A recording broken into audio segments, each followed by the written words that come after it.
Welcome back, boys and girls. I'm so thankful we are all back together today. Welcome back, boys and girls. Listen to these words and listen for the sound that they all have in common. Phone, graph, humph. Listen again. What sound do they all have in common? Phone, graph, humph. What sound do you hear in all of these words? We hear a f sound in all of these words. Let's take a look at these words up on the board. Phone, graph, humph. What is making the f sound? P and H is making the f sound in all of these words. What do you think PH is? Yes, it's a digraph. We have two letters come together to make one sound. Now, is PH a vowel digraph or consonant digraph?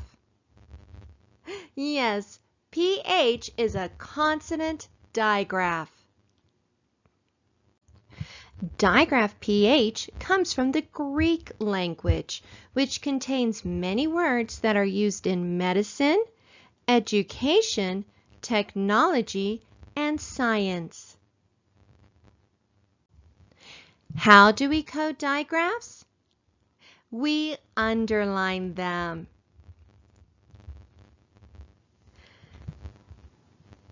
Now, how do we code the vowels in these words?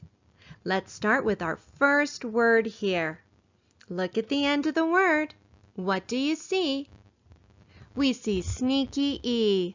So we cross it out and it jumps over and it makes the O long. How do we code the other vowels? Yes, both of these words have vowels followed by consonants, so we're going to code them with breves. So today, boys and girls, we've learned about a new digraph. So when we see this card, we're going to say digraph PH. And to help us remember what sound digraph PH makes, we have the keyword phone. So when we see this card, we're going to say phone.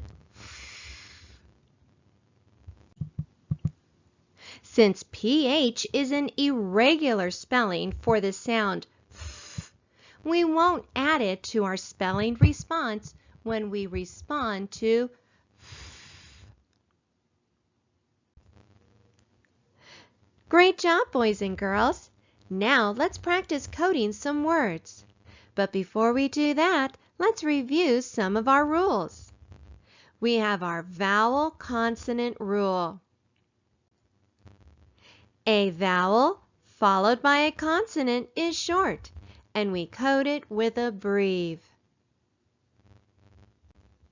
We also have our long vowel rule. An open, accented vowel is long, and we code it with a macron. We also have our vowel consonant E rule. A vowel followed by a consonant and a silent E is long. Code the vowel with a macron and cross out the silent E. We also have this symbol, the schwa symbol. We use it over vowels when they make the sound. We'll usually see this with the words the and Remember, it is best when we read like we talk. So, we do not say, the girl has a stuffed bear. No, instead we say, the girl has a stuffed bear. And that sounds a lot better. So we use the schwa sound to remind us that that vowel is going Great job, boys and girls. Now let's go ahead and practice. We also have our syllable division rule for when a word has two vowel sounds. We find our vowel, consonant, consonant, vowel pattern and divide it with our syllable divider line.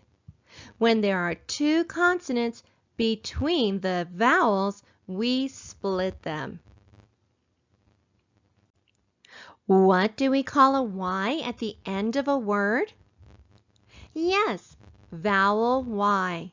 And we code it with a dot to remind ourselves that it's acting as a vowel. How do we code a vowel Y that makes the long I sound? Yes, we're going to code it with a macron. Great job, boys and girls. Now let's go ahead and practice. Let's look at our first phrase up on the board. Let's start with the first word. Do you see a vowel?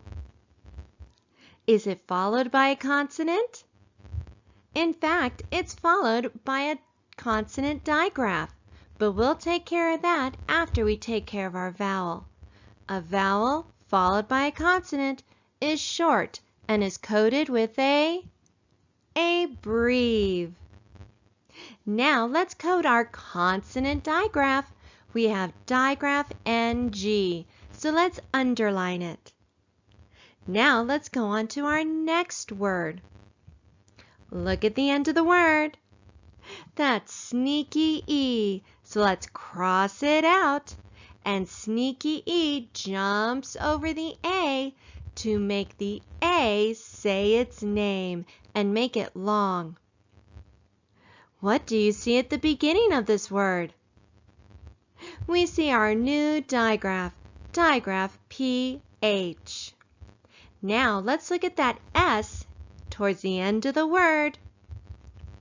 Remember, an S that comes after a vowel sound is going to make the Z sound. It's going to make its voiced sound. So let's put a voice line through it to remind us that it goes Z. And this phrase says, long phrase. I think this was a short phrase, but let's go on. We have another phrase here up on our board. Let's see. Look at that first word carefully. Yes, it is final stable syllable, TLE. So we're going to bracket it off. We're going to cross out the E because it is silent, and we're going to put an accent mark after our first syllable. Now let's code our first syllable. Look for the vowel. Is it followed by a consonant? So we're going to code it with a breve. Now let's look at our next word. Look for the vowel. And it's followed by another consonant digraph, but we'll take care of that after we take care of our vowel. A vowel followed by a consonant is short, and we code it with a breve. Now we need to underline our consonant digraph, digraph CK. And we need to cross out the C so we remember that it only makes one K sound. And this phrase says, brittle stick. That means the stick can break very easily. Now let's look at our last phrase. Look at the end of that first word. We see a Y acting like a vowel, So let's put a dot over it so we remember that it is acting like a vowel. Now let's look for our vowel, consonant, consonant, vowel pattern. I see it right here. Vowel, consonant, consonant, vowel. So we're going to draw our syllable divider line. We're going to put an accent mark after our first syllable. Now let's code our first syllable. We have a vowel followed by a consonant, so we're going to code it with a breve. Now let's go on to our last word. Look at that Y. Yes, it's acting like a vowel again.